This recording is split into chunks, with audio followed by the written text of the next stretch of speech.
L'Église sans filtre. On peut se parler? Livre audio de Jochard Martin M.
Avant-propos. Ce livre est destiné aux chrétiens qui aiment notre Seigneur Jésus-Christ et qui s'efforcent de marcher conformément à sa parole, par la grâce de Dieu.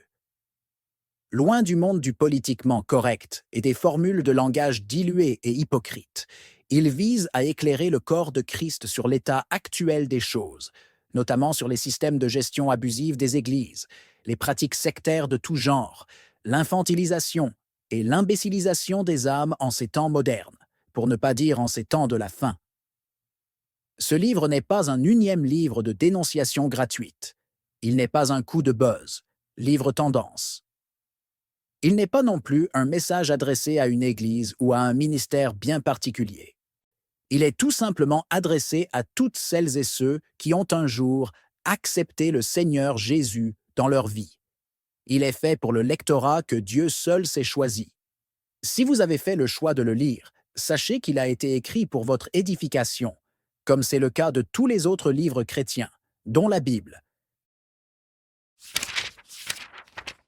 Introduction. Sans filtre, sans langue de bois, sans anesthésie.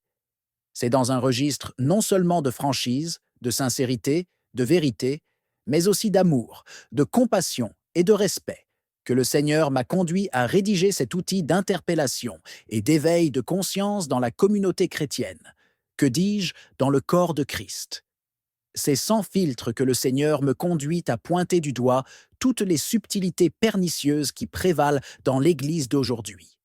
C'est sans filtre que Dieu veut interpeller, recadrer, sauver, mais aussi exposer les œuvres infructueuses des ténèbres.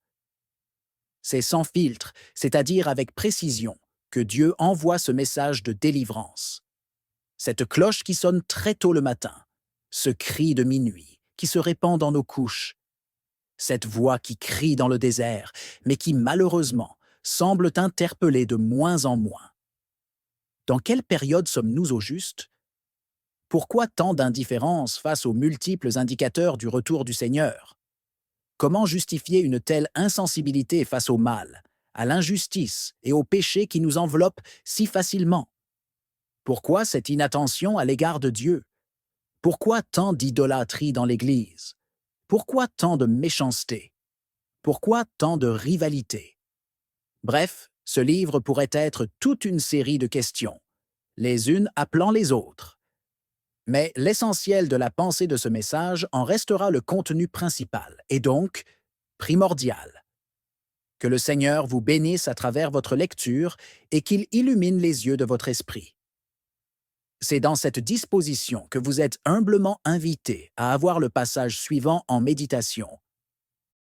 Ne vous conformez pas au siècle présent, mais soyez transformés par le renouvellement de l'intelligence, afin que vous discerniez quelle est la volonté de Dieu, ce qui est bon, agréable et parfait. Romains 12, 2. Contexte général. Aujourd'hui, il est devenu assez rare de tenir de conversations sincères et objectives avec les chrétiens. de conversation sur tout ce qui fait à la fois la richesse et la complexité de la vie en Christ. Oh, qu'il est devenu plus que rare de voir des frères et des sœurs s'exprimer en toute liberté dans l'assemblée des saints, sans avoir la boule au ventre à l'idée de se faire reprendre sèchement par les élites de l'organisation, pour ne pas dire l'Église. Quelles sont rares ces personnes qui osent dire ce qu'elles pensent, et surtout qui assument en public l'orientation que le Saint-Esprit leur communique dans l'intimité. Qu'ils sont rares, ces chrétiens qui choisissent de faire la volonté de Dieu, malgré le mépris, l'indifférence, les critiques et l'hostilité du plus grand nombre. Qu'ils sont rares, ces enfants de Dieu, qui choisissent d'obéir à Dieu, plutôt qu'aux hommes. Qu'ils sont rares, ces chrétiens qui acceptent la différence et l'universalité. Oui, c'est tout ce qui constitue le contexte dans lequel s'inscrit ce livre. Un contexte là où le tabou doit parfois s'incliner face à la clarté, l'équité et la justice. C'est dans ce contexte, sans complexe, sans tabou, et in fine, sans ces filtres ultra-religieux, que ce modeste ouvrage vous sera utile. Mais avant tout, il paraît judicieux d'aborder l'un de ces mots-clés, à savoir le filtre. Le filtre. Un filtre est défini comme étant un dispositif qui retire certains éléments du flux qui le traverse, en le retenant ou redirigeant, les modifiant ou détruisant. En effet, le filtre permet de changer la nature initiale d'un élément ou d'un groupe d'éléments. Il apporte des changements sur la forme ou sur le fond d'une chose. Le filtre change l'élément naturel. Il sélectionne ou désélectionne au gré de son auteur ou de son utilisateur. La notion de filtrage est présente dans tous les domaines de la vie, de la communication diplomatique à la communication administrative et institutionnelle, dans le rapport entre parents et enfants, entre enseignants et élèves, ou encore entre agents publics et administrés. Par ailleurs, le filtrage est de plus en plus utilisé dans la sphère du net, notamment à travers les options reliées aux barres de recherche. En effet, les filtres servent à optimiser le succès d'une recherche sur Internet. Ils favorisent la précision dans l'affichage d'un résultat de recherche. Les filtres sont donc indispensables lorsqu'on souhaite obtenir une information précise sur un sujet, une chose ou une personne. Par exemple, les réseaux sociaux sont envahis de filtres de tout genre. Les applications telles qu'Instagram, TikTok, YouTube et Facebook en sont une parfaite illustration.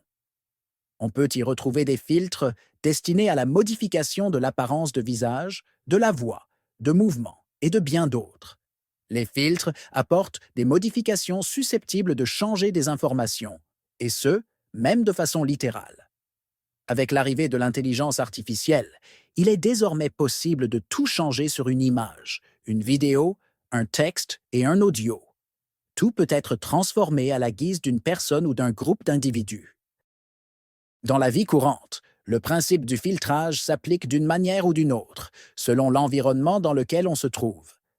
Ceci dit, le filtrage peut se traduire par le registre de langue, par les codes verbaux, vestimentaires ou comportementaux. D'ailleurs, il est assez habituel d'entendre des phrases du genre « Ici, on s'habille en tenue de ville » ou « Ici, on ne s'exprime qu'en français » ». Ici, on ne parle pas de politique. Ici, on n'écoute pas de musique profane. Ici, on ne paie pas la dîme. Ici, la femme ne prêche pas. Ici, on ne fréquente pas ceux qui ne sont pas avec nous. Ici, on ne remet jamais en question la parole et les pratiques du chef et des sous-chefs. Il existe toute une pluralité de normes et de principes qui régissent des communautés à travers le monde, notamment dans la sphère ecclésiastique. La Bible nous enseigne beaucoup sur le principe du filtrage. En effet, il existe de nombreux passages qui mettent en évidence l'importance du filtrage, notamment lorsqu'il nous est recommandé de discerner, d'éprouver les esprits, d'analyser les prophéties, de vérifier la conformité des Écritures, de veiller, de ne pas se conformer au siècle présent, de ne pas prendre part aux œuvres infructueuses des ténèbres, et de bien d'autres choses similaires. La parole de Dieu en elle-même est un filtre, le filtre par excellence. Pourtant, bien qu'elle soit le filtre ultime des chrétiens, la parole de Dieu est de moins en moins le baromètre dont ils se servent pour administrer et vivre la vie courante en Christ, et ce aussi bien dans un contexte individuel que collectif. Les églises ne cessent d'insérer de nouveaux filtres pour prétendre mieux gérer l'œuvre de Dieu. On parle de ces filtres qui ont changé, voire annulé, l'effet de la parole de Dieu. Ces filtres qui placent la pensée et la parole de l'homme au-dessus de la parole de Dieu. Ces enseignements, ces pratiques, ces habitudes, ces tendances qui visent à promouvoir l'image, la marque, le ministère des très distingués, hommes, femmes de Dieu. Vous l'aurez compris, la différence entre Dieu et Dieu, Elohim. La multitude des filtres qui existent dans les églises d'aujourd'hui est sans précédent. Ces filtres sont à l'origine de la naissance de plusieurs dénominations, de plusieurs ministères, de plusieurs visions et, in fine, de plusieurs divisions dans le corps de Christ. Ce phénomène très grandissant ne cesse de faire de victimes. On compte des familles brisées, des divorces, des séparations, des concurrences, des rivalités, de la sorcellerie, de la trahison. Bref, tout un cocktail de mauvaises choses suscitées et administrées par le diable. Pendant ce temps, beaucoup de chrétiens s'interrogent. Certains perdent la foi ou retournent à leur vomi. D'autres deviennent amers et fermés à tout ce qui concerne Christ et l'Église. Ils se réfugient dans d'autres religions ou s'enferment dans l'athéisme. Certains créent leurs propres églises et commettent plus tard les mêmes erreurs qu'elles ont fustigées et dénoncées au grand public, et ainsi de suite. À y réfléchir, le temps est venu pour questionner les facteurs les plus subtils et tabous possibles. Le temps est venu pour aborder le problème de l'Église sans filtre. Le temps est venu pour appeler les choses par leur nom. Il est temps de laisser place à l'amour et à la vérité de la parole de Dieu pour indexer, recadrer, exposer, mais aussi guérir, restaurer et rétablir l'ordre dans la maison. Pour les chrétiens, idolâtres, pharisiens, c'est-à-dire les plus hostiles à la vérité de la parole de Dieu, ma prière est que l'amour de Dieu visite vos cœurs blessés, tordus, corrompus et méchants. Ceci est une pure description objective, et non pas une injure, comme le système veut bien le faire croire. Jésus nous l'a montré dans la Bible. Voici donc le contexte du livre « L'Église sans filtre ». On peut se parler?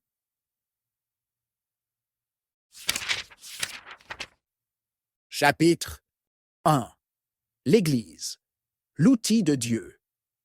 D'abord, commençons par le commencement. Au commencement était la parole était avec Dieu, la parole était Dieu. Toutes choses ont été faites par la parole, et rien de ce qui n'a été fait sans elle. En elle, il y avait la vie, en elle, il y avait la lumière. La lumière est Christ.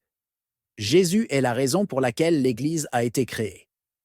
Sans Jésus, il n'y a pas d'Église, cette assemblée de saints, de personnes nées de nouveau. L'Église, la communauté des personnes nées de nouveau à travers le monde, vit par et pour Jésus-Christ. Un spectacle sans l'artiste n'a pas de sens. De même, une réunion de chrétiens sans Christ n'a aucune valeur. Jésus-Christ est l'essence de notre existence. La foi en cette vérité nous a donné le statut d'enfant de Dieu. Christ est l'expression de l'amour de Dieu à notre égard. Nous croyons que Dieu nous a tant aimés, qu'il a envoyé Jésus pour nous sauver de la mort, en nous donnant gratuitement la vie éternelle. Dieu a payé le prix de nos péchés à travers le sacrifice de Christ à la croix de Golgotha. Que cela soit clair, seul Jésus est mort pour nous sauver. Aucun de nos parents, ni de nos pasteurs n'aurait pu le faire, et ne le fera jamais. Je suis le chemin, la vérité et la vie. Nul ne vient au Père que par moi. Jean 14, 6. Il n'y a de salut en aucun autre, car il n'y a sous le ciel aucun autre nom qui ait été donné parmi les hommes, par lequel nous devions être sauvés. Acte 4, 12. Dieu nous a sauvés et nous a mis à part pour le service de son royaume. Nous, l'Église, l'ensemble des hommes et des femmes, nés de nouveau en Jésus. Dieu nous appelle, chacun, pour une mission bien spécifique, aussi bien dans l'Église que dans le monde. Ce dernier nous a tous dotés de dons spirituels et de talents naturels, afin de contribuer à l'avancement de son royaume. Les frères et les sœurs de cette grande famille spirituelle doivent s'édifier mutuellement en vue de leur croissance, de leur rapprochement à Christ. Chaque occasion de réunion des saints est destinée à être une véritable opportunité d'avancement dans leurs marches respectives. Cela revient à dire que, grâce à leurs interactions et édifications mutuelles, les chrétiens sont censés recevoir tout ce qui contribue à les faire grandir en connaissance, en sagesse et en stature. Ainsi, il sied de dire que les rendez-vous d'Église visent le développement, la maturité ou encore le progrès des bien-aimés dans le Seigneur. En effet, cette croissance dans la vie des chrétiens est utile pour l'œuvre de Dieu aussi bien dans l'Église que dans les autres pans de leur vie personnelle. Dieu est réel, tant dans la sphère ecclésiastique que dans la vie sociale, économique, professionnelle, relationnelle et culturelle.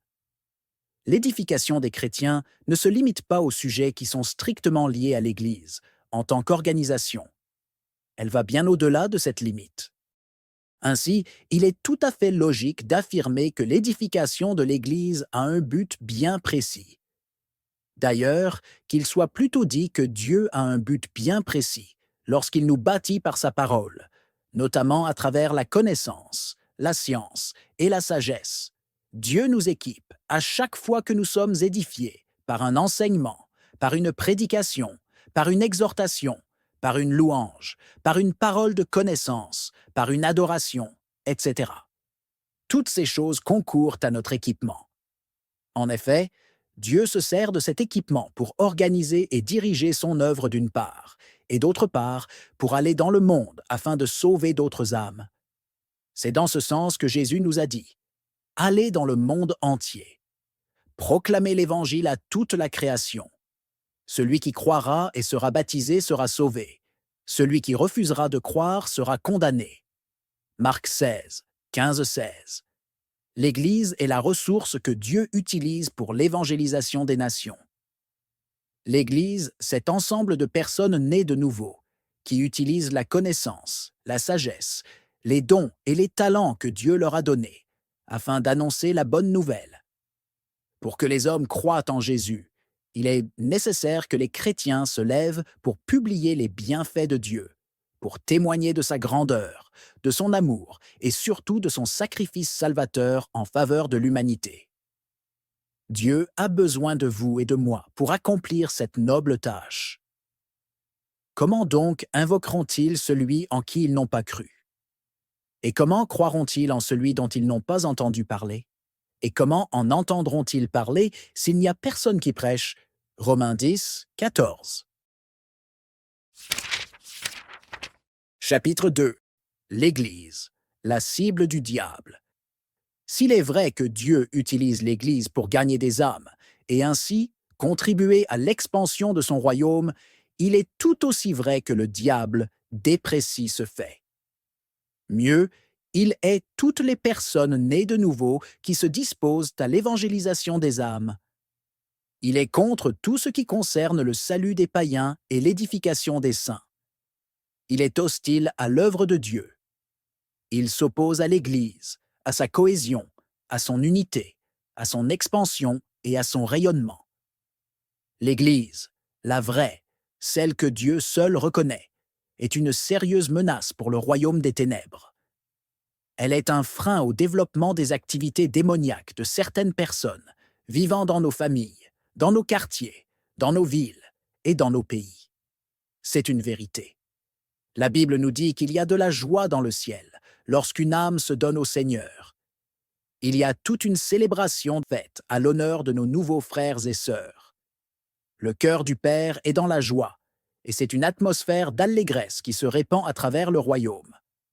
Pourtant, ce bonheur tant célébré au paradis constitue une horreur, un sacré malheur dans le camp de l'ennemi. Ainsi, à cause d'un simple acte d'évangélisation, une âme a quitté le royaume des ténèbres pour rejoindre le royaume de la lumière en Christ. Un pécheur a pu rencontrer le Seigneur par le moyen de votre prêche ou de votre évangélisation. Grâce à votre attitude bienveillante et votre témoignage vivant, vous avez pu contribuer à ravir de l'enfer une âme. Comment ne pas s'attendre à un mécontentement de la part du diable? En effet, comme l'édification des saints, la nouvelle naissance est un sujet d'embarras pour l'ennemi. Elle est à la fois une fête et une déclaration de guerre. Le membre du corps de Christ, que devient le nouveau converti, constitue désormais une cible pour l'ennemi. La nouvelle naissance du nouveau converti est un sujet de scandale. Elle bouleverse le monde spirituel qui régit son environnement de vie. Elle renvoie aux événements qui ont suivi la naissance de Jésus, notamment dans l'évangile de Matthieu. Jésus étant né à Bethléem en Judée, au temps du roi Hérode, voici des mages d'Orient arrivèrent à Jérusalem et dirent: Où est le roi des Juifs qui vient de naître? Car nous avons vu son étoile en Orient, et nous sommes venus pour l'adorer. Le roi Hérode, ayant appris cela, fut troublé, et tout Jérusalem avec lui. Il assembla tous les principaux sacrificateurs et les scribes du peuple, et il s'informa auprès d'eux où devait naître le Christ. Ils lui dirent: À Bethléem en Judée, car voici ce qui a été écrit par le prophète. Et toi, Bethléem, terre de Juda, tu n'es certes pas la moindre entre les principales villes de Juda, car de toi sortira un chef qui paîtra Israël, mon peuple. Alors Hérode fit appeler en secret les mages, et s'enquit soigneusement auprès d'eux depuis combien de temps l'étoile brillait. Puis il les envoya à Bethléem en disant: Allez, et prenez des informations exactes sur le petit enfant. Quand vous l'aurez trouvé, faites-le-moi savoir, afin que j'aille aussi moi-même l'adorer. Matthieu 2, 1 à 8. La naissance de Jésus a été un sujet de trouble profond pour l'autorité administrative et spirituelle que représentait Hérode. Elle a conduit ce dernier à reconnaître l'autorité qui est au-dessus de toutes autorités sur cette terre. Le roi Hérode s'est vu être dans l'obligation de s'incliner face à sa majesté, le roi des rois. Notons également que cette naissance a bouleversé tous les magiciens et les devins de la terre de Juda. Elle a imposé une soumission totale à l'ordre de Dieu et à une révérence absolue de la suprématie de Jésus. Cette naissance a marqué le début d'une guerre pour laquelle nous sommes déjà victorieux en Christ. Il en est donc de même pour toutes celles et ceux qui ont fait le merveilleux choix d'accepter Jésus-Christ comme Seigneur et Sauveur de leur vie. La nouvelle naissance marque le règne de Dieu dans la vie de l'Église, ensemble de personnes nées de nouveau, et la défaite du diable. Cependant, ce dernier ne reste pas les bras croisés. Il s'active à mettre tout en œuvre pour dérober, égorger et détruire. Jean 10, 10. Ainsi, l'Église reste l'ennemi juré du diable. Pour s'assurer de l'échec de l'Église dans la préservation de sa victoire, l'ennemi utilise son arme la plus subtile et redoutable, la religion. En effet, il va exploiter ce qui est censé rapprocher l'Église de Christ, dans le but de l'en éloigner le plus loin possible. Comme un combattant aguerri, il va se servir de ce qui fait la force de l'Église contre elle-même, à savoir sa relation à Christ. Il va insérer toute une panoplie de filtres, c'est-à-dire de principes, de dogmes, de traditions, de croyances, de normes et de codes subtils, dans le seul et unique but d'annuler l'effet de la parole de Dieu. Sachant que la relation entre l'Église et Christ est basée sur la parole de Dieu, l'ennemi va brouiller la connexion en éteignant l'esprit par la mise en avant des doctrines religieuses qui sont purement humaines. Ce dispositif a été enclenché depuis la nuit des temps. Chapitre 3. Certaines tares du christianisme. Pendant de nombreuses années, l'Église dite évangélique ou encore de réveil a volontairement conçu et entretenu de nombreux tabous qui ont suscité beaucoup d'a prioris dans les rapports entre frères, à la fois de mêmes assemblées et d'assemblées diverses. Ces tabous ont différentes formes selon le pays et la culture dans laquelle on se trouve. En effet, nous sommes tous héritiers, d'une manière ou d'une autre, des diverses traditions et philosophies chrétiennes développées par nos aînés dans le Seigneur. À force d'avoir introduit des filtres de tout genre dans la vie, l'Église, la réunion des personnes nées de nouveau, et dans son fonctionnement, la religion du christianisme, s'est imposée, et la vie en Christ, la chrétienté, a été fortement diluée au fil du temps. Vous l'aurez bien compris, il existe une différence entre le christianisme et la chrétienté. Le christianisme n'est rien d'autre qu'une religion, une disposition d'esprit qui consiste à suivre les enseignements du Christ. En revanche, la chrétienté, quant à elle, consiste en la nouvelle naissance en Christ, par la foi, et à une vie réelle en lui, par lui et pour lui.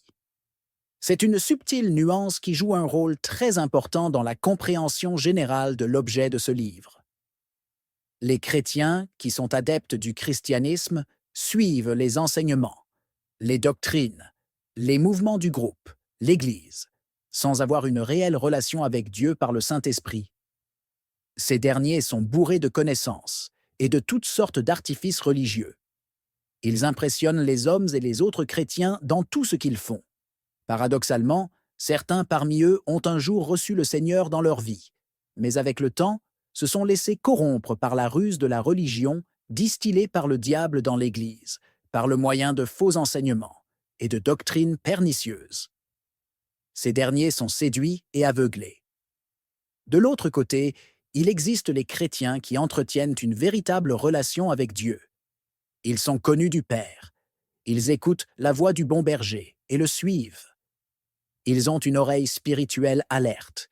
Ils cultivent leur intimité avec le Seigneur et ont pour filtre ultime la parole de Dieu. Ces chrétiens ne sont pas sans péché. Ils n'ont pas déjà atteint la perfection, comme Paul le dit dans l'épître de Philippiens. Ils cheminent avec le Seigneur, dans l'amour et dans la persévérance. Jean 1, 12. Sans aucune prétention de grandeur, ces derniers vivent l'excellence de la simplicité de l'Évangile, c'est-à-dire dans l'humilité de reconnaître leurs imperfections d'une part, et d'autre, dans le réflexe de s'appuyer sur la grâce de Dieu. Car la grâce de Dieu, source de salut pour tous les hommes, a été manifestée. Elle nous enseigne à renoncer à l'impiété et aux convoitises mondaines, et à vivre dans le siècle présent selon la sagesse, la justice et la piété.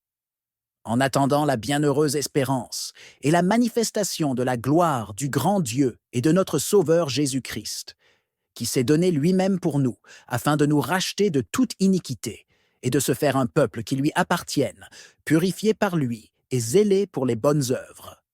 Tite 2, 11, 14. Dieu n'a pas envoyé son Fils unique pour créer un groupe d'adeptes, mais plutôt pour sauver ses enfants. Son but n'a pas été de regrouper des orphelins adeptes du christianisme, mais plutôt de rassembler ses enfants, nés de nouveau, de l'Esprit du Dieu Tout-Puissant, afin de vivre avec lui pour l'éternité. Cependant, le diable, étant conscient de la gloire à venir qui est réservée aux saints, a réussi à infiltrer dans la sphère ecclésiastique la religion du christianisme, afin de mieux opposer, mieux diviser, mieux disperser, mieux distraire, mieux égarer et mieux détruire toutes celles et ceux qui ont fait le choix de recevoir Christ dans leur vie et de le suivre avec amour et persévérance. Parmi les filtres diaboliques insérés dans l'Église, on retrouve la peur de l'enfer, l'isolement social, les tabous liés aux finances, à la sexualité, à la gestion du leadership, à la gestion des divergences et bien d'autres. Certains sujets sont imposés et d'autres à peine abordés, voire interdits. On reviendra sur cet aspect plus devant. La culture chrétienne telle que nous l'avons héritée nous a enseigné à vivre dans le déni de certaines réalités de notre environnement quotidien. Elle nous a enseigné à repousser les sujets qui ne sont pas tolérés en assemblée, notamment par des formules toutes faites. Par exemple, on peut le retrouver dans des conceptions courantes qui manquent d'équilibre telles que la politique, c'est pour le diable, la richesse conduit en enfer, ou encore un chrétien ne doit pas côtoyer des païens. Avec la vulgarisation de l'expression publique qui prévaut dans la société d'aujourd'hui, l'Église ne peut plus rester en marge de certains sujets, y compris ceux qui fâchent et qui frissonnent. Encore plus, elle ne saurait être muette, indifférente ou passive, lorsque la fréquence des scandales internes devient son quotidien. En effet, Ce sont ces tares qui permettent au monde de répandre son influence dans l'Église. Elles favorisent toute forme d'hypocrisie.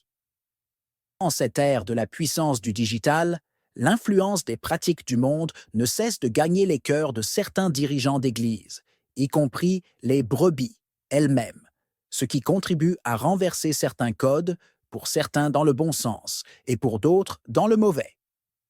Le constat fait sur le terrain est que l'Église s'est beaucoup corrompue et pervertie. Elle a institué encore plus de filtres qu'avant. Elle a laissé entrer et prospérer l'influence du monde, c'est-à-dire l'influence du diable, pour le dire sans filtre.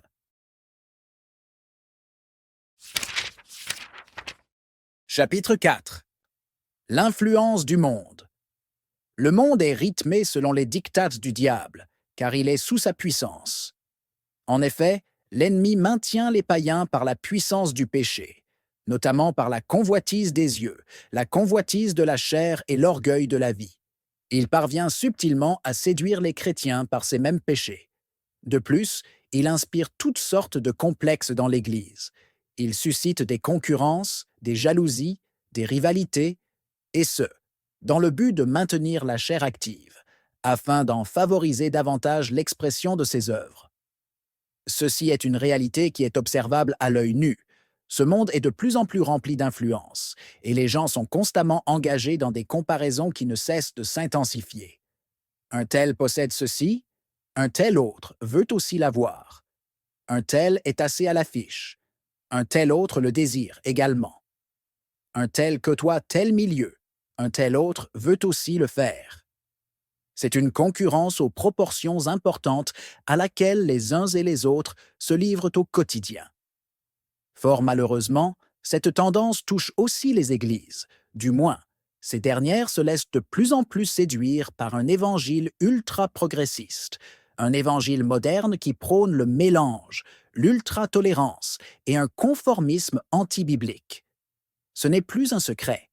Le diable a malheureusement réussi à influencer l'Église dans le sens du populisme, du bling-bling, de la vaine gloire, du pharisianisme dans sa dimension du paraître. Les chrétiens et les églises, organisations, associations, sont pour la plupart infectés par ce virus, dont les réseaux sociaux restent l'un des vecteurs les plus puissants. Il n'est plus étonnant de voir certains couples de Dieu, hommes et femmes de Dieu, y compris certains chrétiens influenceurs, se lancer dans de sortes de télé-réalités et de télé-évangélisme. Ils filment leur quotidien, parlent de leur vie personnelle, évangélisent et diversifient leur contenu, tout en adaptant les codes pratiqués sur le marché. Ainsi, cette tendance a favorisé un fort intérêt pour une quête addictive, de vues, de commentaires et de partages par les abonnés des plateformes des chrétiens influenceurs. Désormais, tout est fait pour le chiffre, pour la masse, pour tout ce qui est populaire, pour tout ce qui attire, rassemble, fédère, mobilise, captive et engage l'implication des publics cibles. C'est la course à la performance. Voici, de façon substantielle, comment le diable a implanté la culture des pharisiens dans l'Église. En clair, l'Église se pharisianise de plus belle. Elle est dorénavant plus intéressée par tout ce qui frappe du regard, tout ce qui brille. Sous le leadership de dirigeants corrompus, cupides et profondément capitalistes, les églises n'ont plus que pour seul objectif la quantité plutôt que la qualité. Pourtant, il est vrai que le salut du plus grand nombre nous est recommandé dans la Bible.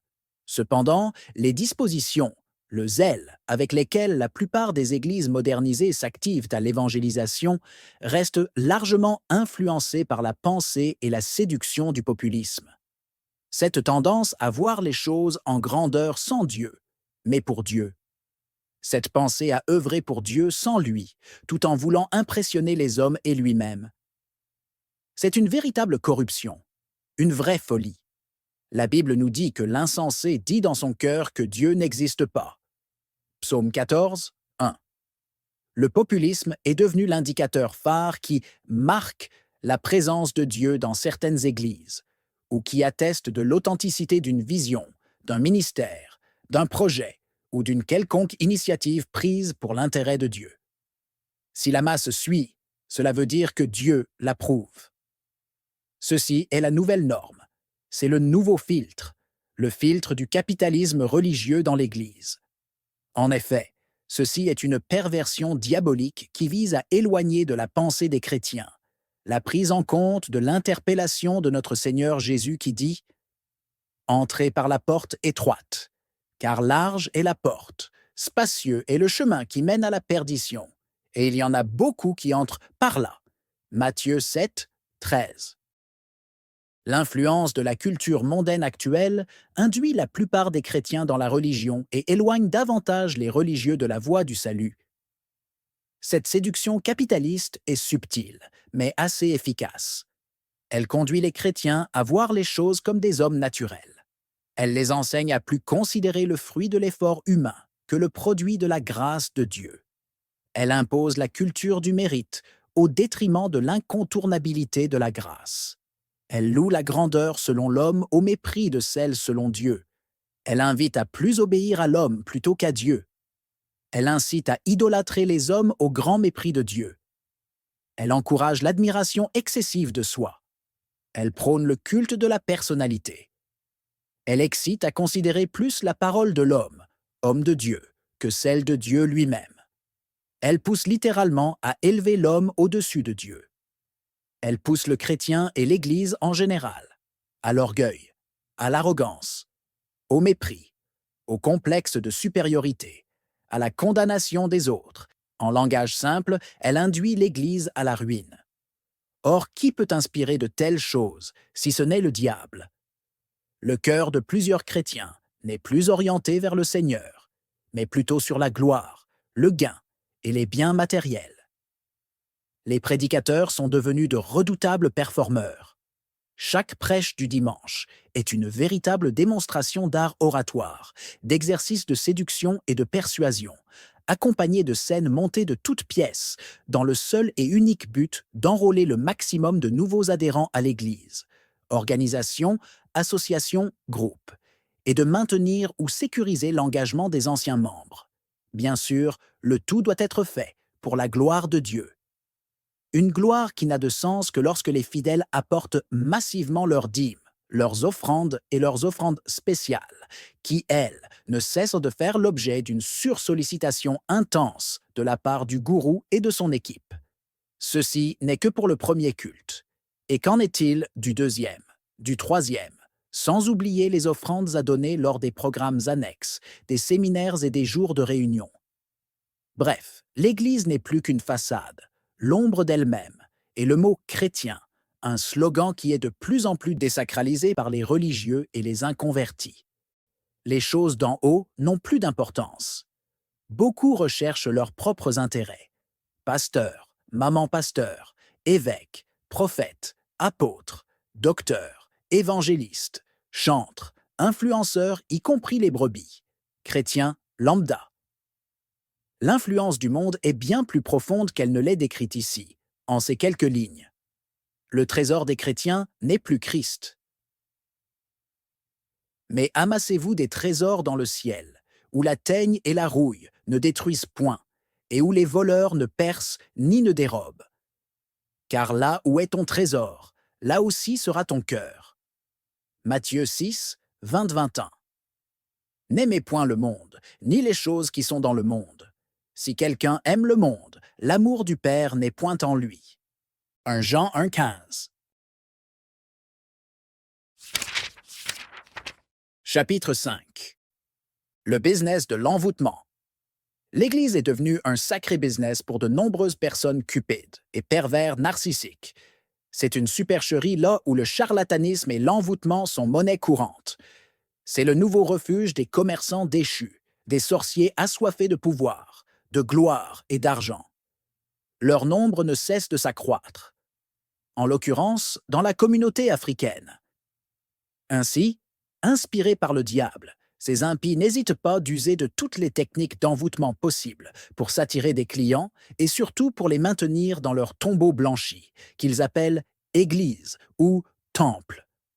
En effet, ces marabouts de grand chemin, déguisés en pasteurs et prophètes pour la plupart, usent contre des dons gratuits dont Dieu les a dotés, pour s'attirer la sympathie et l'allégeance des membres de leurs églises.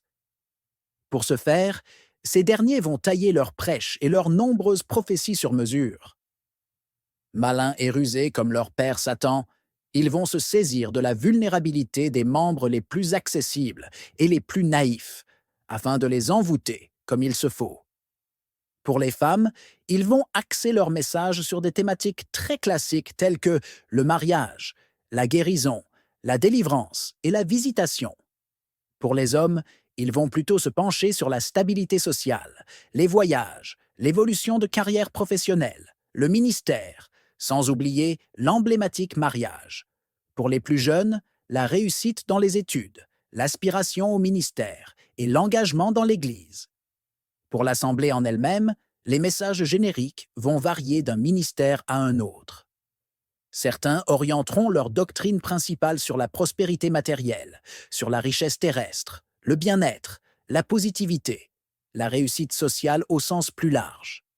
D'autres mettront en avant la sorcellerie, le brisement des liens ancestraux, le combat spirituel, la démonologie, le courage et la délivrance de toutes sortes de souffrances. Pour certains, il s'agira plutôt de la connaissance, du réma, de la révélation des mystères cachés et inconnus de toutes les autres églises, de la préservation, de la protection et de la défense de la parole de Dieu. Pour d'autres, il sera question de mettre en valeur les talents et les dons des membres de l'Église, de la culture de l'excellence, de l'impact social, économique et citoyen. Bref, tant qu'il y aura toujours des clients, il y aura de quoi faire, car le marché est très vaste. Paradoxalement, ce dernier ne cesse de s'élargir. Quelqu'un disait « Pour être colonisé, il faut être colonisable ». De même, pour être envoûté, manipulé et endoctriné, il faut présenter des signes de faiblesse ou des portes d'accès favorables. Les gourous et leurs équipes en ont fortement conscience. C'est la raison pour laquelle ils ont des publics de prédilection, pour ne pas dire préférés. Certains préfèrent des brebis riches, des femmes, de très hautes personnalités, des étudiants, des personnes sans éducation et dépourvues de sens critique. Ils aiment les bénis, oui, oui. Ils adorent être acquiescés, notamment lorsque les membres de l'Église crient « Amen! Prêche papa! Preach daddy! Vérité! Prêche papa! Preach le daddy des daddy! » Ils se nourrissent de ces stimulations répétitives et addictives qu'on pourrait qualifier de « prêches à la demande ». En fait, ils les créent par leurs formules oratoires, bien choisies, et inculquent cette norme. Mieux, instituent ce filtre comme indicateur de validation divine. À force d'habituer le peuple ou les chrétiens à cette supercherie, ces derniers finissent par croire à toute parole qui sort de la bouche de l'homme de Dieu. Et ce, de façon aveugle. Leur cerveau devient programmé à valider toutes ces pensées et actions. Ainsi, présenté comme l'onction ou la puissance, le show des hommes de Dieu n'est rien d'autre qu'une technique d'envoûtement qui prend en otage l'émotion et le psychique des chrétiens. Malheureusement, cette pratique devient de plus en plus présente dans les églises à travers le monde. Sans faire attention, les vraies églises s'y livrent en toute ignorance. Pourtant, cela ne reste pas sans conséquence dans la vie des enfants de Dieu. Comme si cela ne suffisait pas, il va falloir bien masquer tout cela par de faux miracles et de fausses prophéties. Certains qui savent qu'ils ne sont véritablement pas de Dieu ne vont pas hésiter à recourir à la magie et à la manipulation pour opérer des miracles. En effet, les malades seront guéris, des boiteux vont marcher, des stériles vont enfanter, et ainsi de suite. Tout ce cirque qui est pourtant favorable aux bénéficiaires ne servira pas à la gloire de Dieu, mais plutôt à la séduction des cœurs des adeptes, à l'affermissement des idolâtres les plus engagés. Cela les conduira à davantage valider l'authenticité du ministère de l'homme de Dieu. Une fois de plus, les gourous savent que ce qui marche dans leur business est tout ce qui brille, qui étonne, qui émerveille, et donc qui frappe du regard. Ces faux pasteurs sont des magiciens. La Bible parle de leurs œuvres de façon très explicite, sans filtre. L'histoire du magicien. Simon. Il y avait auparavant dans la ville un homme nommé Simon, qui, se donnant pour un personnage important, exerçait la magie et provoquait l'étonnement du peuple de la Samarie. Tous, depuis le plus petit jusqu'au plus grand, l'écoutaient attentivement et disaient « Celui-ci est la puissance de Dieu, celle qui s'appelle la Grande ». Ils l'écoutaient attentivement, parce qu'il les avait longtemps étonnés par ses actes de magie. Mais quand ils eurent cru à Philippe, qui leur annonçait la bonne nouvelle du royaume de Dieu et du nom de Jésus-Christ, hommes et femmes se firent baptiser.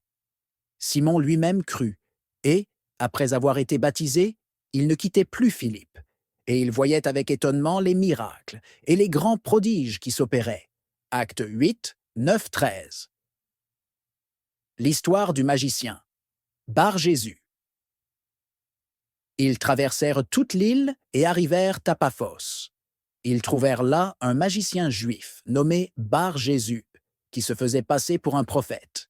Il faisait partie de l'entourage du proconsul Sergius Paulus, un homme intelligent. Celui-ci invita Barnabas et Saul et leur exprima son désir d'entendre la parole de Dieu. Mais Élymas le magicien, car c'est ainsi que l'on traduit son nom, s'opposait à eux. Il cherchait à détourner le proconsul de la foi. Alors Saül, qui s'appelait aussi Paul, rempli du Saint-Esprit, s'adressa à lui en le regardant droit dans les yeux. « Charlatan plein de ruse et de méchanceté, fils du diable, ennemi de tout ce qui est bien, quand cesseras-tu de fausser les plans du Seigneur qui sont droits? Mais maintenant, attention, la main du Seigneur va te frapper, tu vas devenir aveugle, et pendant un certain temps, tu ne verras plus la lumière du soleil. » Acte 13, 6 à 11. Le business de l'envoûtement a pour force les prêches à la demande, les miracles mensongers et les fausses prophéties. Les pasteurs commerçants savent que le peuple a la démangeaison d'entendre des choses agréables et confortables. C'est un marché en plein essor. Il faut trouver des astuces pour attirer des âmes dans l'Église, pour les occuper le plus longtemps possible, afin d'asseoir son règne et se faire un nom. Mon ministère, mon appel, l'œuvre de Dieu. Le narcissisme démesuré de ces hommes et femmes corrompus et cupides les conduit à créer des centres de déformation spirituelle, mentale, intellectuelle et sociale. C'est l'œuvre du diable tout craché. La présentation d'un christianisme de façade, un christianisme attirant et décoré de belles choses dans la forme, mais qui, dans le fond, reste une véritable usine de destruction massive des âmes, pour lesquelles Christ est allé mourir à la croix. Les églises de ce type sont des groupes d'arnaques, dirigés par des faussaires, des loups ravisseurs, des fauves, des voleurs, des agents du diable. Gardez-vous des faux prophètes. Ils viennent à vous en vêtements de brebis, mais au-dedans ce sont des loups ravisseurs. Matthieu 7, 15. Chapitre 6. Le dogmatisme et le sectarisme. Pour mieux asseoir leur règne, les gourous mettent tout en œuvre pour s'assurer que tout le peuple est sur la même fréquence. Du plus petit au plus grand, tout le monde doit penser, agir et se comporter de la même façon. Bien plus, tout le monde doit défendre l'Église, et surtout l'homme fort. Pour ce faire, le gourou va utiliser l'endoctrinement ou encore le dogmatisme pour anesthésier le sens critique chez les chrétiens. Il va amener ses adeptes et les fervents idolâtres à réfléchir selon sa guise, à agir selon sa volonté et à se comporter selon ses préférences. C'est une véritable colonisation spirituelle, une anesthésie complète de toutes les facultés et moyens de discernement dont Christ a gracieusement doté l'Église. Tout le monde est copie conforme. Lorsqu'on parle avec le frère Jean, on a comme l'impression d'échanger avec le frère Pierre. Lorsqu'on parle avec la sœur Ruth, on a l'impression qu'on converse avec l'ancienne Pauline. Il n'y a ni personnalité ni authenticité en chacun. Tout le monde est robotisé. Les actions et réactions de tous les membres de l'Église sont presque prédictibles. On peut littéralement savoir à l'avance le comportement des uns et des autres face à certaines situations. Tout ceci est rendu possible grâce au système de manipulation machiavélique de l'homme fort, qui s'est infiltré et imposé dans l'Église avec ses nombreux filtres. L'un des filtres les plus subtils que les dirigeants influencés par la culture et l'esprit capitaliste est la suroccupation. En effet, beaucoup d'églises s'emploient à davantage multiplier leurs grilles de programmes hebdomadaires, en poussant ainsi l'ensemble de leurs membres à une implication encore plus active et plus intense. On y retrouve des programmes des femmes, programmes des hommes, programmes des jeunes, programmes des chantres, programmes des intercesseurs, programmes des leaders, programmes des couples, programmes des aspirants au mariage, programmes de prière, programmes de réveil, programmes de jeûne, programmes de fin d'année, séminaires, services à l'Église, réunions en ligne, utilisation des applications mises en place par l'Église, pour ne citer que ceux-là. L'on peut bien se poser la question: à quel moment est-ce que le chrétien expérimente une intimité réelle et profonde avec le Seigneur, notamment dans sa vie personnelle ou avec sa famille? À quel moment est-ce que le chrétien prend un temps d'écoute de la voix de Dieu, de la méditation de la parole de Dieu et de la mise en pratique des enseignements reçus par le pasteur, l'apôtre ou le docteur, ou encore le daddy ou la mamie? Pourquoi une telle surcharge sur le quotidien des chrétiens, y compris sur les leaders eux-mêmes? La suroccupation infligée aux chrétiens conduit ces derniers à plus vivre une intimité collective plutôt qu'une intimité personnelle avec le Seigneur. D'où l'absence de véritable témoignage de la gloire de Dieu dans la vie de certaines personnes. Ce fléau renvoie à l'histoire de Marthe et de Marie lorsqu'elles reçurent Jésus. En effet, Marthe, habituée à servir, à être active pour l'œuvre de Dieu, s'est occupée à faire à manger, chose légitime. Pourtant, de l'autre côté, Marie avait la lucidité spirituelle qui l'a conduit à être aux pieds du Père, ce qui n'a pas laissé Jésus indifférent. En effet, elle avait choisi la bonne part. Luc 10, 38-42. Les gourous et leurs collaborateurs, étant conscients de l'importance d'une main-d'œuvre dévouée et quasi permanente, n'hésitent pas à traquer les faits et gestes des brebis. Ils sont renseignés sur leur régularité au programme d'église. Leurs acolytes font tout le nécessaire possible pour contrôler la vie privée des frères et des sœurs, en imposant de façon subtile et parfois très maladroite et malveillante toute forme d'ingérence et de manipulation. Certains vont jusqu'à exiger à certains absents au programme des raisons et des preuves valables.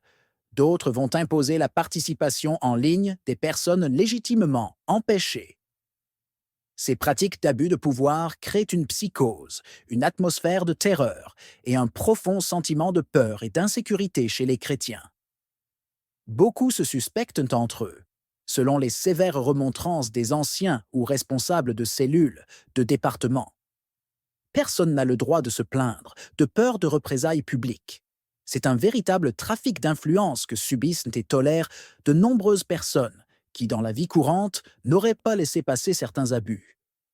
Vu que les prêches, les programmes et le système de management général sont taillés sur mesure, c'est-à-dire favorables aux diktats du gourou et de ses complices, les brebis se retrouvent ainsi dans une impasse totale. La manipulation est encore pire lorsqu'il est question de finances.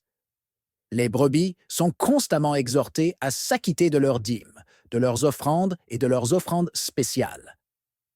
Ils sont aussi invités à participer financièrement aux nombreux projets de l'Église, généralement initiés par l'homme, la femme de Dieu.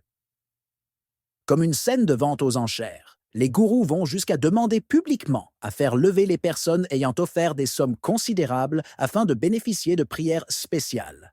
Ainsi, le bal de la concurrence est lancé. L'onction des prières spéciales varie selon le montant offert.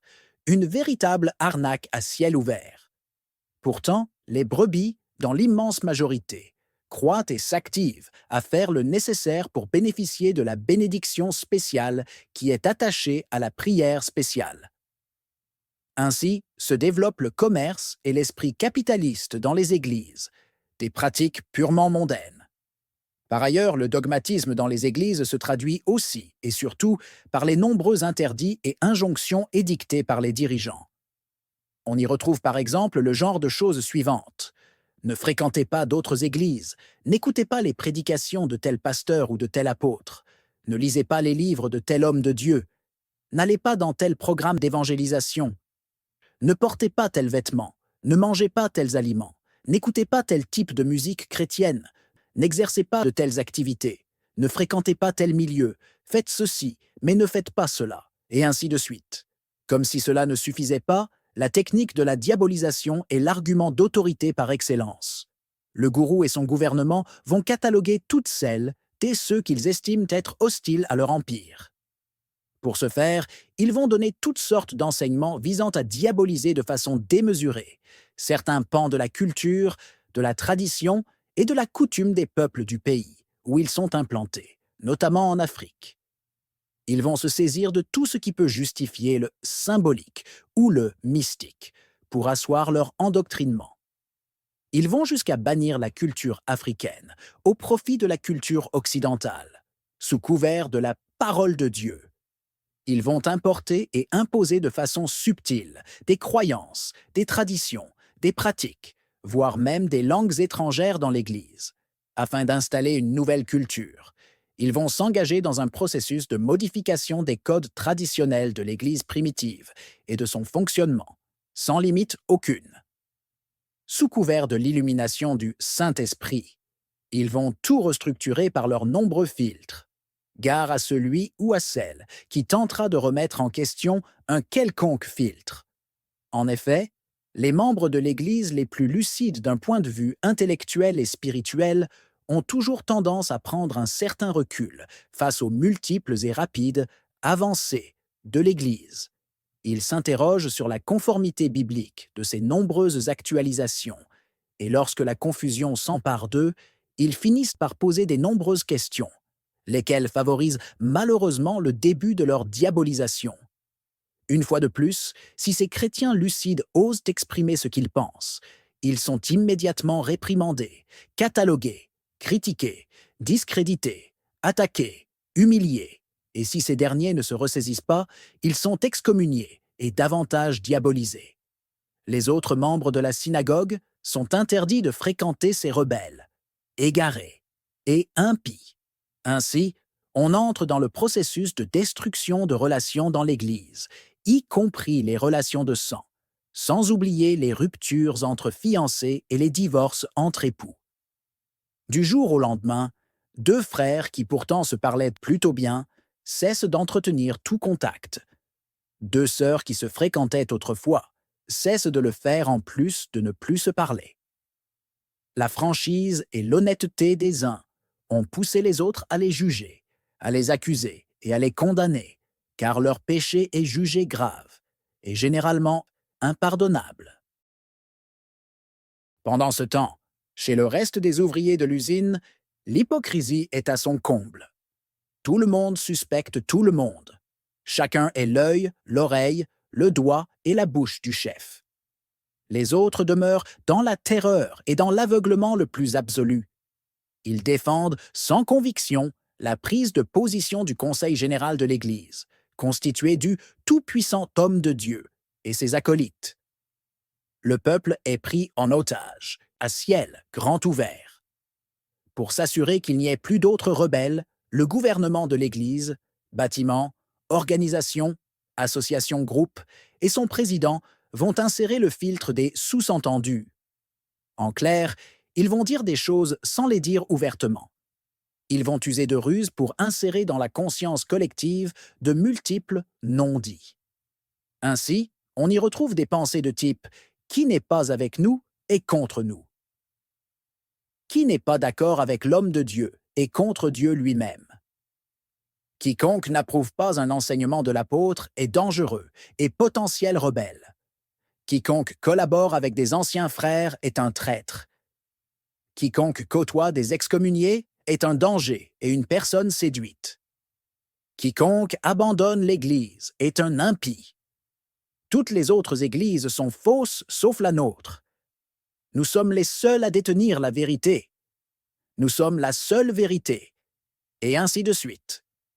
Autant de filtres qui contribuent à dissuader toutes celles et ceux qui se sentent interpellés par le Saint-Esprit dans l'Église. Tout est fait pour que la secte dirigée par les agents du diable maintienne le peuple de Dieu dans la servitude et l'idolâtrie la plus complète. Si vous êtes mort avec Christ au rudiment du monde, pourquoi, comme si vous viviez dans le monde, vous impose-t-on ces préceptes? Ne prends pas, ne goûte pas, ne touche pas. Préceptes qui tous deviennent pernicieux par l'abus et qui ne sont fondés que sur les ordonnances et les doctrines des hommes. Ils ont, à la vérité, une apparence de sagesse, en ce qu'ils indiquent un culte volontaire, de l'humilité et le mépris du corps, mais ils sont sans aucun mérite et contribuent à la satisfaction de la chair. Colossiens 2, 20 à 23. Aujourd'hui, les chrétiens sont renfermés sur eux-mêmes, isolés socialement et éloignés des autres membres du corps de Christ.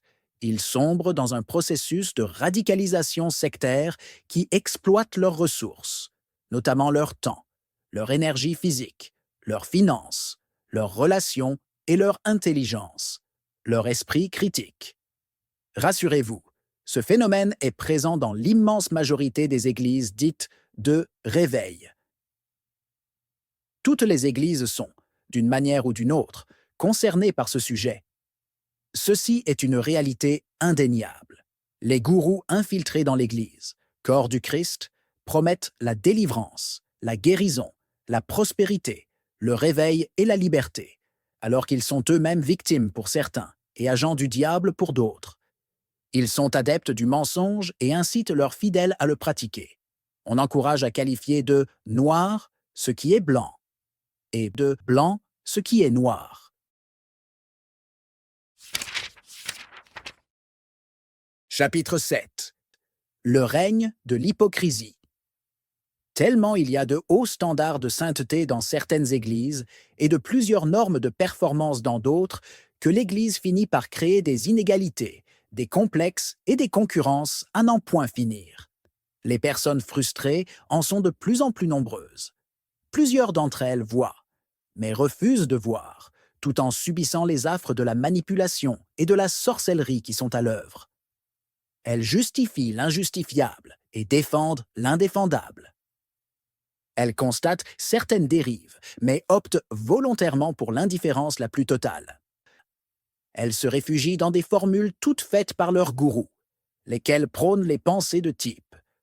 On ne parle pas mal de l'homme de Dieu. Dieu va frapper les personnes qui s'opposent à son œuvre. La Bible nous interdit de quitter nos assemblées. L'homme, la femme de Dieu, n'est qu'un homme comme tout le monde. Elle, a ses défauts comme tout le monde, etc.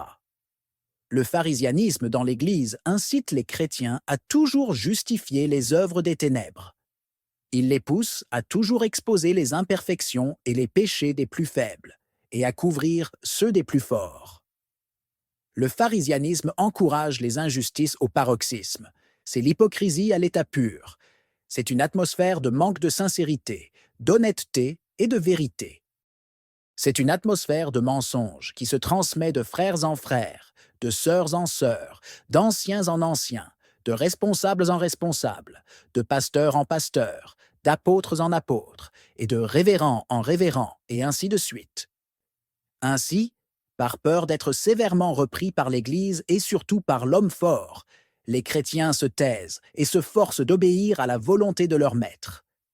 Les plus courageux courent l'énorme risque de se faire lyncher, c'est-à-dire d'être exposés, salis et accusés faussement de tout et de rien, et ce, pour la simple faute d'avoir vu la vérité, de s'être interrogés sur les pratiques anti-Dieu qui prévalent dans l'Église, et surtout d'avoir assumé de dire ce que l'on pense dans le respect, mais sans filtre.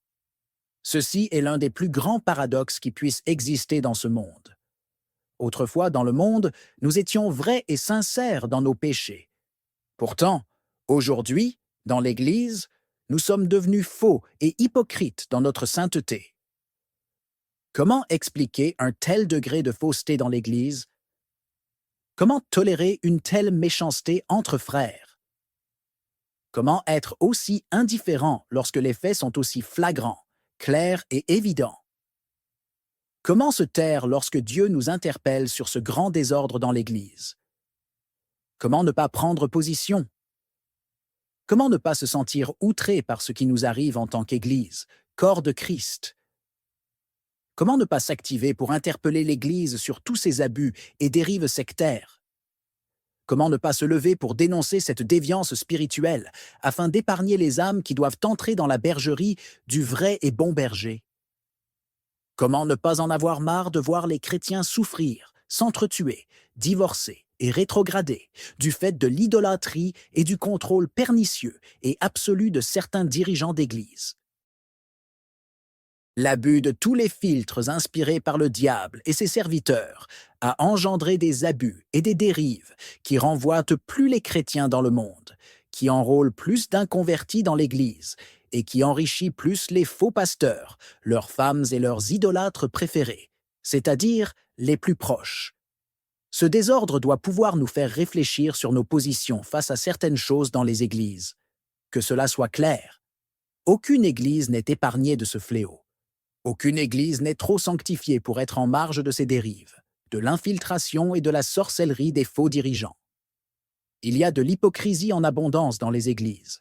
D'ailleurs, les lieux où il existe le plus d'hypocrites dans ce monde sont les églises, organisations, associations, groupes, bâtiments. Elles sont remplies de loups, de menteurs, d'adultères, de fornicateurs, d'escrocs, d'arnaqueurs, de violeurs et de cupides, qui savent ce qu'ils font pour les uns et pour les autres, qui agissent selon les œuvres de leurs supérieurs. Une fois de plus, peu sont les personnes qui osent en parler de façon ouverte, car la liberté que Christ nous a donnée est prise en otage par un clan qui se fiche de savoir les conséquences de leurs actes. Ils sont sans remords, sans compassion, sans repentance. Bref, ils sont tout simplement comme leur père, le diable. Face aux scandales multipliés dans le temps, les relations entre frères d'Église se brisent du jour au lendemain. Un tel a un différend avec le dirigeant de l'Église. Il n'est plus crédible, digne d'être fréquenté, de peur de s'attirer une foudre de colère et de réprimande de la part de l'homme fort et de sa garde rapprochée. Un tel n'est pas d'accord avec un enseignement ou une façon de faire. Ce dernier est systématiquement étiqueté et qualifié de rebelle. Un tel n'est plus présent aux nombreux programmes d'Église. Celui-ci est littéralement considéré comme un déserteur et potentiel opposant au régime. Le plus grand nombre se contente de subir en silence, quand bien même le Seigneur, dans son amour, envoie des signaux d'alerte comme ce livre. C'est le règne de la dictature et de l'hypocrisie. L'Église a de nouveau besoin de l'intervention du Sauveur. Ces réalités nous permettent de comprendre que l'Église, qui pratique trop de filtres, finit par être infiltrée et envahie par le diable et ses démons. En effet, à force d'avoir trop de principes humains en place, le diable finit par reconnaître l'absence de Dieu et y trouver une porte d'accès, une occasion favorable pour opérer selon son bon vouloir. Ne l'oublions pas, dérober, égorger et détruire. D'abord, il vole la liberté des enfants de Dieu. Ensuite, il écrase leur grâce, leur talent et leurs dons. Enfin, il détruit l'essence de leur vivre ensemble, à savoir l'amour, l'unité et la paix. Il détruit l'œuvre qui réunit toutes ces grâces. Il disperse les brebis avec la folle rage d'en finir avec leur bien-être, avec leur estime d'eux-mêmes et avec leur salut. Il accomplit ce travail de destruction en s'assurant que les acolytes idolâtres et leurs gourous sombrent encore plus dans leur égarement, tout en affermissant leur méchanceté. C'est un véritable carnage, une opération de démolition de l'œuvre de Dieu par le règne de l'injustice, de la division, de l'amertume, de la manipulation et, par-dessus tout, du mensonge. Le mensonge est définitivement l'arme la plus puissante de l'ennemi de nos âmes. Le père du mensonge, celui qui administre toutes espèces d'activités mensongères dans la vie des hommes. Celui qui inspire les fils de la rébellion contre Dieu, cet être qui prend du plaisir à détruire des vies sans la moindre pitié. celui qui suscite et qui attise les disputes et les divisions entre bien-aimés dans le Seigneur. Voici le chaos dans lequel l'Église se trouve. Une confusion totale sur son utilité dans le monde, due à l'œuvre des personnes qui ont décidé de travailler pour Dieu, mais sans ce dernier. Un bon arbre ne peut porter de mauvais fruits, ni un mauvais arbre porter de bons fruits. Tout arbre qui ne porte pas de bons fruits est coupé et jeté au feu. C'est donc à leurs fruits que vous les reconnaîtrez. Ceux qui me disent « Seigneur, Seigneur », n'entreront pas tous dans le royaume des cieux, mais celui-là seul qui fait la volonté de mon Père qui est dans les cieux. Plusieurs me diront en ce jour-là « Seigneur, Seigneur, n'avons-nous pas prophétisé par ton nom? N'avons-nous pas chassé des démons par ton nom? Et n'avons-nous pas fait beaucoup de miracles par ton nom? » Alors je leur dirai ouvertement, « Je ne vous ai jamais connu, retirez-vous de moi, vous qui commettez l'iniquité. » Matthieu 7, 18 à 22. Dans ces églises mortes, les vrais chrétiens crient pour sortir de l'esclavage, de la servitude et de l'oppression dont ils sont victimes. Ils ne demandent qu'à vivre la liberté pour laquelle Christ est allé mourir à la croix. Leurs âmes pleurent et revendiquent la justice de Dieu. Ils veulent juste jouir de leurs droits en Christ, à savoir la liberté. Chapitre 8. Besoin de liberté. Le message de Christ met un accent particulier sur la notion de la liberté, car cela constitue l'une des raisons principales de sa venue sur terre, l'un des objectifs de sa mission. L'Esprit du Seigneur est sur moi, parce qu'il m'a oint pour annoncer une bonne nouvelle aux pauvres. Il m'a envoyé pour guérir ceux qui ont le cœur brisé, pour proclamer aux captifs la délivrance et aux aveugles le recouvrement de la vue, pour renvoyer libres les opprimés. Luc 4, 18. Vous connaîtrez la vérité, et la vérité vous affranchira. Jean 8, 32. Si donc le Fils vous affranchit, vous serez véritablement libre. Jean 8, 36. C'est pour la liberté que Christ nous a affranchis. Demeurez donc fermes, et ne vous laissez pas mettre de nouveau sous le joug de la servitude. Galates 5, 1. La liberté est à la fois un droit citoyen et spirituel. Un chrétien dépourvu de sa liberté de penser, d'agir et de se comporter est tout sauf heureux. Cela est valable aussi bien dans la société que dans l'Église. C'est la raison pour laquelle il est temps de se réveiller et de revenir à l'auteur de la vraie liberté. Christ est la seule solution aux nombreuses dérives orchestrées par le diable et ses agents dans l'Église. Cette liberté se trouve dans la parole de Dieu. En effet, il s'y aide tout de même de relever cette vérité absolue que Dieu dit dans le livre d'Osée. « Mon peuple est détruit, parce qu'il lui manque la connaissance. » Osée 4, 6. En cette ère du XXIe siècle, les chrétiens peuvent manquer de tout, sauf d'opportunités de lecture et d'apprentissage de la parole de Dieu. Les moyens existent, mais seule la volonté manque. Comme le dit l'apôtre Paul dans sa lettre à l'église de Corinthe, « La bonne volonté, quand elle existe, est agréable en raison de ce qu'elle peut avoir à sa disposition, et non de ce qu'elle n'a pas. » 2 Corinthiens 8, 12. En effet, après avoir été interpellé sur un fait, la volonté de repentance suffit pour favoriser la délivrance, la libération, la guérison, etc. Ceci dit, les chrétiens ont une responsabilité dans cette situation chaotique. Ils ont un rôle à jouer, notamment par leur volonté à revenir sur la parole de Dieu, à l'accepter et à laisser le Saint-Esprit opérer la restauration de leurs âmes brisées. Personne ne le fera à leur place. Même Dieu ne saura le faire sans leur consentement. Dieu respecte notre intégrité. S'il ne nous a pas forcés de l'accepter lorsque nous étions pécheurs, il est tout aussi évident qu'il ne nous forcera pas à revenir à lui lorsqu'on s'est égaré. Il respecte nos choix. La seule chose qu'il fait consiste à nous interpeller à la repentance, afin de susciter le vouloir et le faire. Mais c'est à nous de consentir. La responsabilité nous incombe d'accepter son invitation à changer nos voies. Ainsi, les chrétiens idolâtres et sectaires, c'est-à-dire toutes celles et ceux qui sont envoûtés par la sorcellerie de leur gourou, sont appelés à se réveiller et à sortir des ténèbres lorsque la lumière de la parole de Dieu leur est présentée. Ils sont appelés à prendre la décision de renoncer aux œuvres infructueuses du diable et de les exposer, afin d'être libérés, restaurés et rétablis dans la maison du Seigneur, et non pas dans un bâtiment fait de main d'homme. Ils sont appelés à ouvrir les yeux afin d'échapper à la destruction et à la colère à venir. Un aveugle peut-il conduire un aveugle? Ne tomberont-ils pas tous deux dans une fosse? Luc 6, 3. C'est pourquoi sortez du milieu d'eux et séparez-vous, dit le Seigneur. Ne touchez pas à ce qui est impur, et je vous accueillerai. 2 Corinthiens 6, 17. Dans le contexte de filtrage dans lequel ce livre s'est inscrit, la liberté est un choix. Elle consiste à recevoir la parole de Dieu avec un cœur sincère et à vivre selon elle. C'est aussi un renoncement.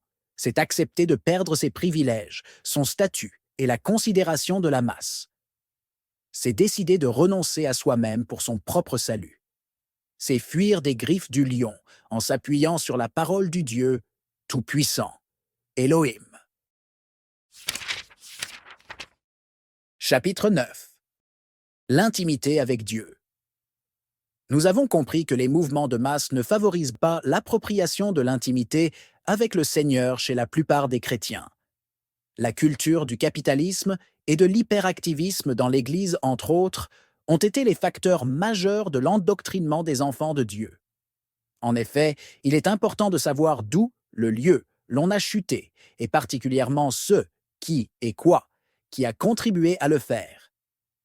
L'Église en tant que bâtiment, organisation, association ou groupe officieux est le lieu par excellence où les chrétiens chutent.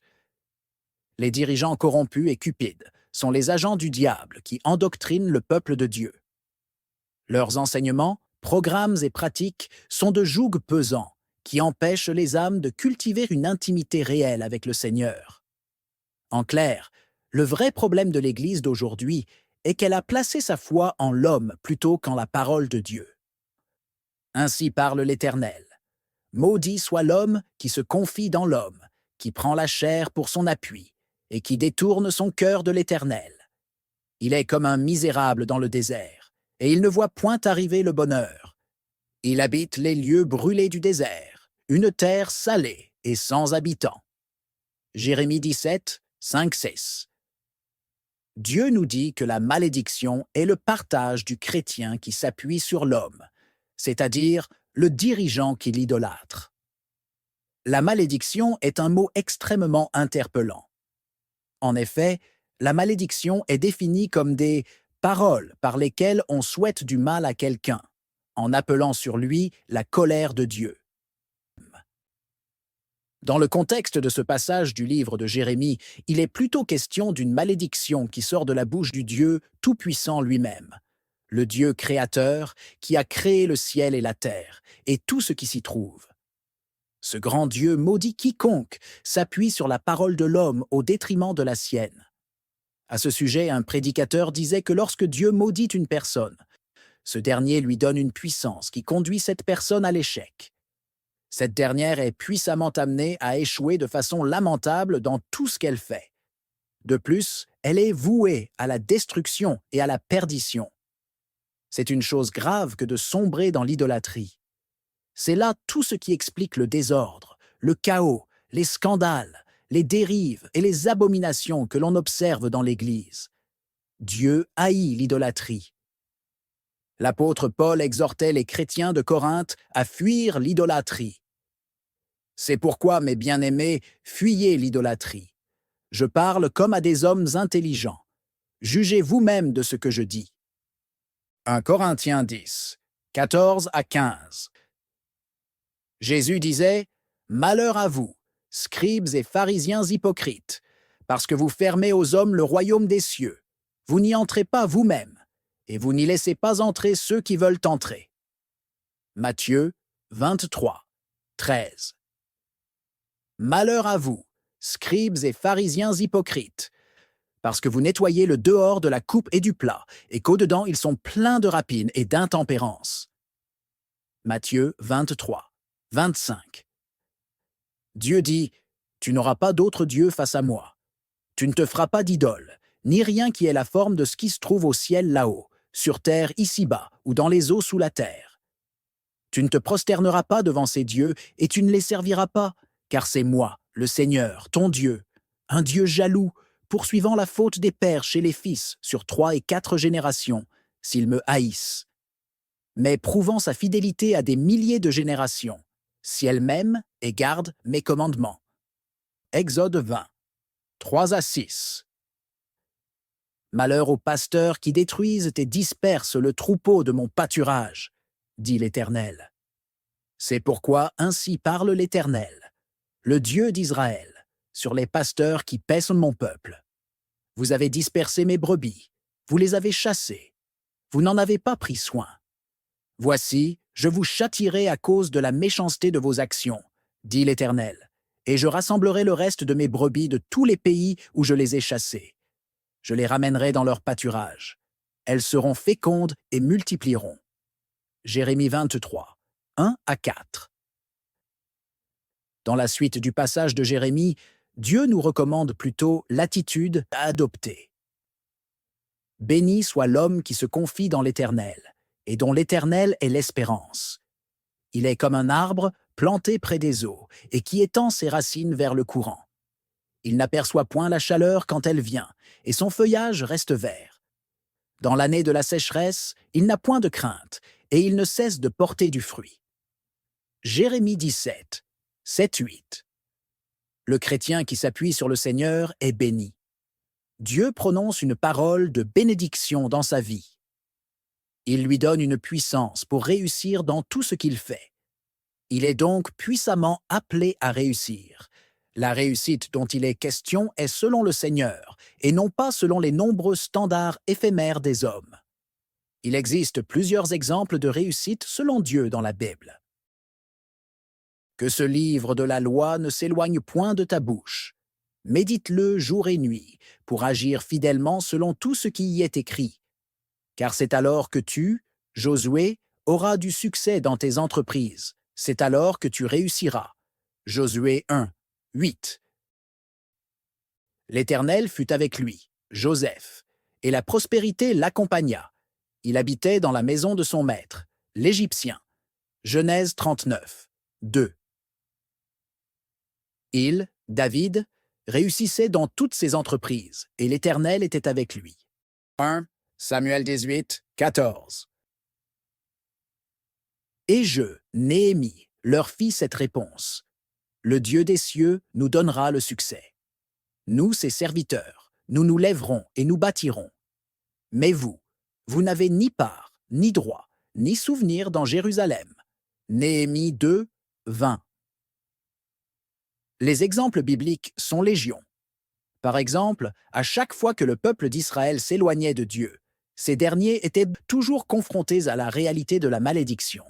Cependant, à chaque fois qu'ils criaient à Dieu, ce dernier venait toujours à leur secours, et la bénédiction s'ensuivait.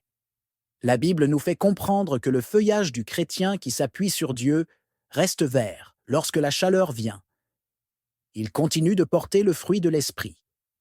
Il pense, agit et se comporte conformément à la parole de Dieu, Logos, et aux directives du Saint-Esprit, Rhéma. Seule la parole de Dieu est son filtre ultime. Comme les chrétiens de Bérée, il s'appuie sur les Écritures pour acquiescer, ou pas, les enseignements, les conseils, les recommandations qui viennent de la part de son pasteur, de son apôtre, de son évangéliste, de son prophète ou de son docteur. Rien de l'homme ne prime sur la parole de Dieu.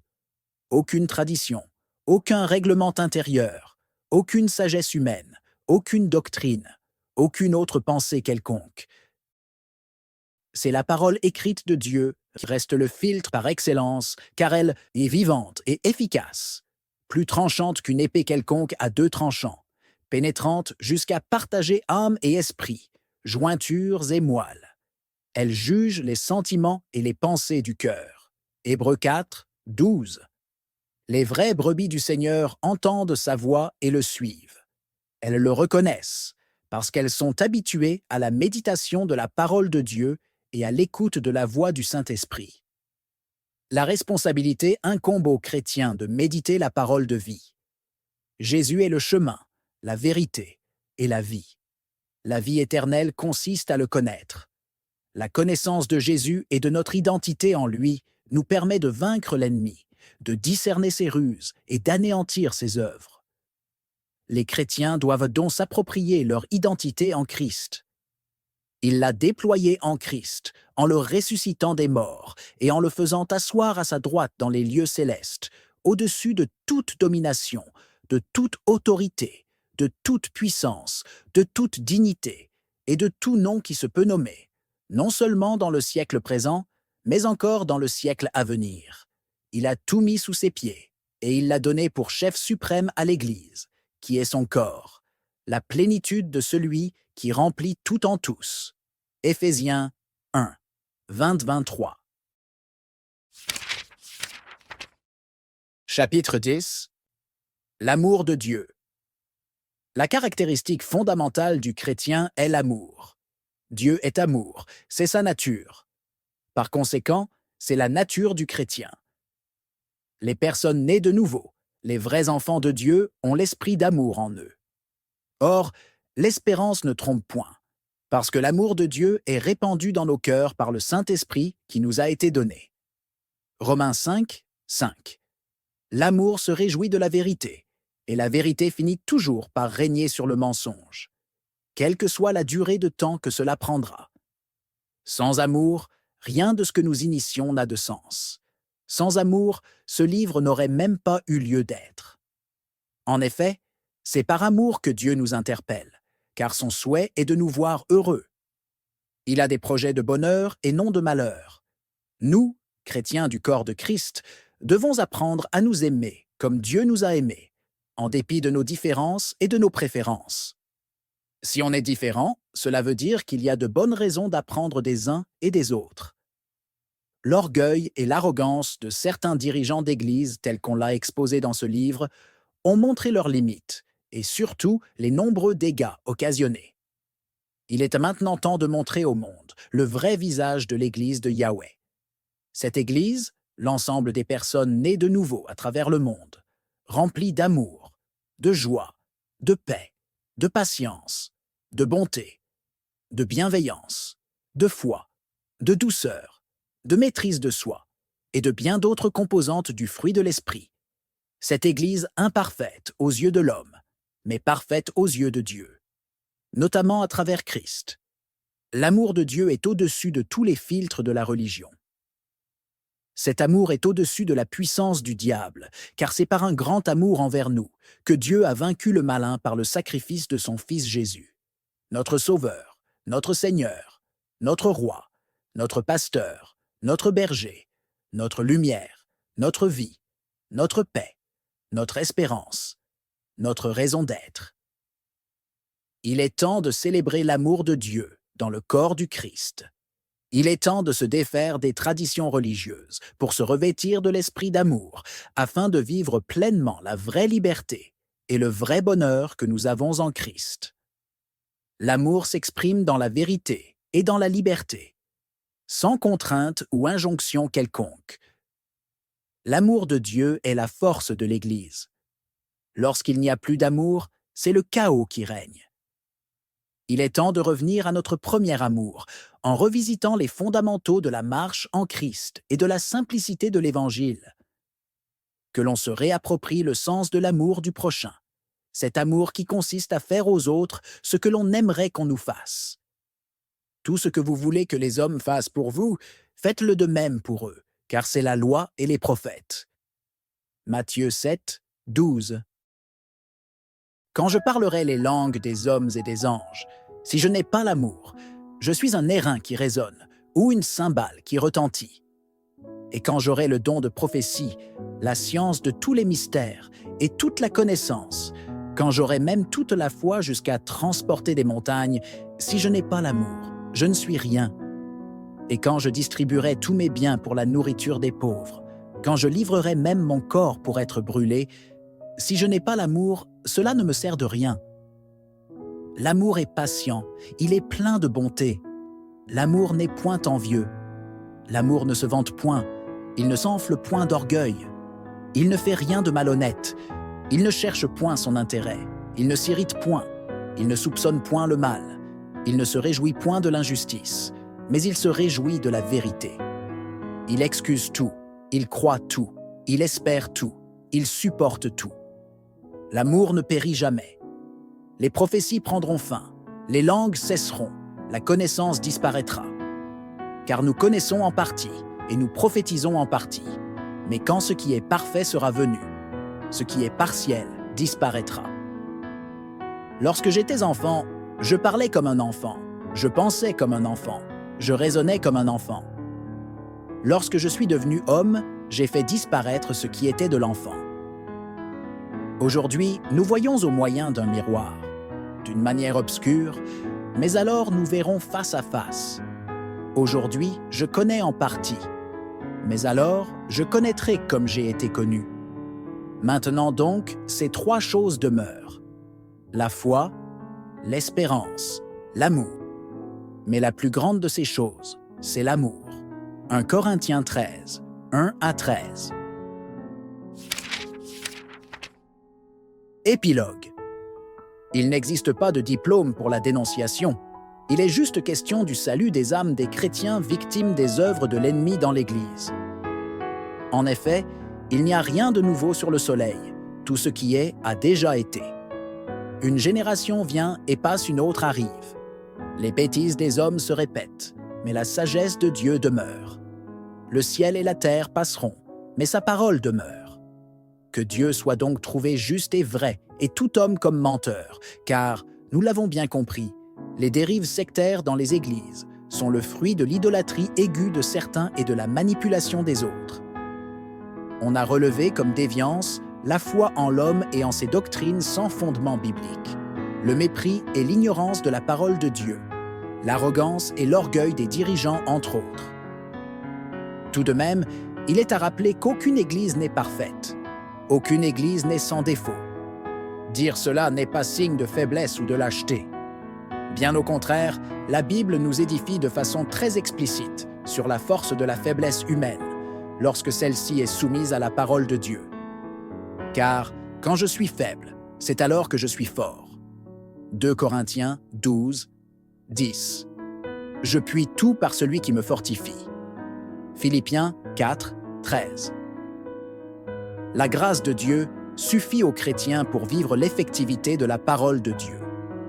La connaissance de la parole, l'intimité avec le Seigneur et l'amour entre bien-aimés sont les éléments indispensables à la maturité, à la stabilité et à l'influence de l'Église dans le monde. Au regard de tout ce qui a été évoqué dans ce livre, les chrétiens sont invités à ouvrir enfin les yeux, à voir la vérité en face afin de se désolidariser des œuvres infructueuses des ténèbres qui sévissent dans les 4 murs de l'Église: bâtiments, organisations, associations, groupes. Il est dit quelque part qu'il n'y a pas pire aveugle que celui qui refuse de voir. C'est par son grand amour que Dieu a envoyé Christ mourir à la croix pour nous. De même, c'est par ce même grand amour qu'il interpelle son Église à travers divers moyens, dont ce livre. Ainsi, que celui qui a des oreilles pour entendre, entende. Que cette parole vous libère et vous permette de vivre le vrai bonheur, au nom puissant de notre Seigneur et Sauveur Jésus-Christ. Soyez bénis.